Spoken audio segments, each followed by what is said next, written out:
বর্তমান সময়ে কিন্তু আমাদের ট্রেন্ডিংয়ে যে ফোনগুলো রয়েছে তার মধ্যে কিন্তু অন্যতম হচ্ছে Xiaomi Redmi Note 10। এই ফোনটির তিনটি ভিন্ন ভিন্ন মডেল হয়ে থাকবে, একটা হচ্ছে প্রো, একটা হচ্ছে প্রো ম্যাক্স। এই মাসের 4 তারিখে মানে মার্চ মাসের 4 তারিখে ইন্ডিয়াতে অফিসিয়ালিভাবে এটা লঞ্চ করা হয়েছে। বাংলাদেশে আজকে 7 তারিখ, আপনি চাইলে আজকেই কিনতে পারবেন, তবে অফিসিয়ালিভাবে না আনঅফিসিয়ালিভাবে কিনতে পারবেন। ইন্ডিয়াতে যে দাম রয়েছে তার থেকে কিছু টাকা বেশি দিয়ে আপনাকে কিনতে হবে আনঅফিসিয়ালভাবে। ওকে, তো এই ফোনটি ইন্ডিয়াতে কত দাম, বাংলাদেশ থেকে আপনি আনঅফিসিয়ালি কত টাকা দিয়ে কিনতে পারবেন, আর আপনি কোথা থেকে এটা কিনতে পারবেন সব কিছু আলোচনা করবো আমি এই ভিডিওর শেষের দিকে। সো ভিডিওটিকেও স্কিপ করবেন না। তো এখন আমি আপনাদের মাঝে এই ফোনটির Xiaomi Redmi Note 10, জাস্ট এই ফোনটি আমাদের বাংলাদেশে এসেছে Xiaomi Redmi Note 10। এই ফোনটির ফুল স্পেসিফিকেশনস আপনাদের মাঝে তুলে ধরতে যাচ্ছি, আপনারা জাস্ট মনোযোগ সহকারে দেখুন এবং শুনুন, তাহলে বুঝতে পারবেন যে বাংলাদেশে যে আনঅফিসিয়ালভাবে যে দামটা ধার্য করা হয়েছে সেই দামে কি এই ফোনটা আদেও যায় কি যায় না। ওকে, তো এই ফোনটি সর্বপ্রথম আমি বলে রাখি, এই ফোনটি নেটওয়ার্ক টাইপ হচ্ছে 4G, মানে 5G আপনারা পাবেন না, 4Gতে এটা সীমাবদ্ধ। এই ফোনের ডিসপ্লে হিসেবে ব্যবহার করা হয়েছে সুপার অ্যামোলেড ডিসপ্লের সাইজ হচ্ছে 6.43 ইঞ্চ, যার স্ক্রিন টু বডি রেশিও হচ্ছে 83.5%।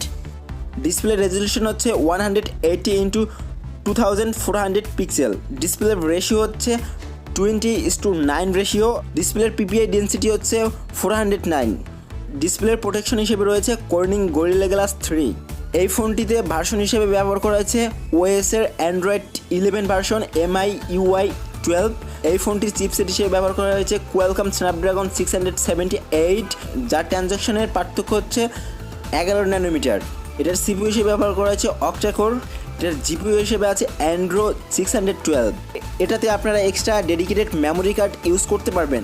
এটা আপনারা দুটি ভেরিয়েন্টে পেয়ে যাবেন, একটা হচ্ছে 464, একটা হচ্ছে 6128। ওকে, মানে এটার ফোন মেমোরি একটা পেয়ে যাবেন 64GB, একটা হচ্ছে 128GB, আর একটা র্যাম হচ্ছে 4GB, একটা র্যাম হচ্ছে 6GB। এটার প্রাইমারি ক্যামেরা হিসেবে থাকছে 48 মেগাপিক্সেল। এটার সেকেন্ডারি ক্যামেরা হিসেবে থাকছে 13 মেগাপিক্সেলের একটি ক্যামেরা, সঙ্গে থাকছে এলইডি ফ্ল্যাশ লাইট। এই ফোনটি দিয়ে আপনি 4K ভিডিও রেকর্ডিং করতে পারবেন। এটার সিকিউরিটি হিসেবে আপনারা পেয়ে যাবেন ফিঙ্গারপ্রিন্টের একটি সেন্সর, যেটা রাখা হয়েছে সাইড মাউন্ট হিসেবে। এটার ব্যাটারি ক্যাপাসিটি হিসেবে দেওয়া হয়েছে নন রিমুভেবল 5000 mAh এর একটি big battery with 33 watt fast charging. এই ফোনটির বেশ কয়েকটি কালার আপনারা পেয়ে যাবেন, একটা হচ্ছে শ্যাডো ব্ল্যাক, ফ্রস্ট হোয়াইট, একটা হচ্ছে অ্যাকুয়া গ্রিন, একটা হচ্ছে অনেক্স গ্রে, এরকম 4-5টা কালার আপনারা পেয়ে যাবেন। তো এখন কথা হচ্ছে আমরা বাংলাদেশ থেকে যেটা কিনতে পারবো, কোথা থেকে কিনতে পারবো এবং কত টাকা ধার্য করা হয়েছে। তো বন্ধুরা, আপনারা এটা চাইলে অনলাইন থেকে কিনতে পারবেন। অনলাইনে সেলটেক বিডি থেকে আপনারা খুব অনায়াসে এটা কালেক্ট করতে পারবেন, কিনতে পারবেন। চাইলে আপনি ফেসবুকে সার্চ দিয়ে তাদের ফেসবুক পেজ থেকে আপনি এটা নিতে পারেন। তো এটার দাম ধরা হয়েছে বাংলাদেশ থেকে, মানে তাদের ফেসবুক পেজ বা তাদের অনলাইন মার্কেটিং থেকে কিনতে হলে আপনাকে গুনতে হবে 23,500 টাকা। হ্যাঁ, 23,500 টাকার বিনিময়ে আপনি বাংলাদেশ থেকে এই ফোনটি আনঅফিসিয়ালভাবে কিনতে পারবেন। বলে রাখা ভালো, এটার ইন্ডিয়ান প্রাইস হচ্ছে কিন্তু 14,000 রুপি। 14,000 রুপি, তাও কিন্তু অফিসিয়াল হিসেবে এটা দেওয়া হয়েছে 6GB 128GB এই ভেরিয়েন্টের ফোনটি। ওকে, 6GB 128GB এই ভেরিয়েন্টের ফোনটি আপনি ইন্ডিয়ায় 14,000 রুপিতে অফিসিয়ালিভাবে পেয়ে যাবেন। কিন্তু বাংলাদেশ থেকে এই ফোনটি যদি আপনি এই মুহূর্তে কিনতে চান, তাহলে আপনাকে 6GB 128GB এই ভেরিয়েন্টের এই ফোনটির জন্য আপনাকে গুনতে হবে 23,500 টাকা, তাও আনঅফিসিয়াল ফোনটি।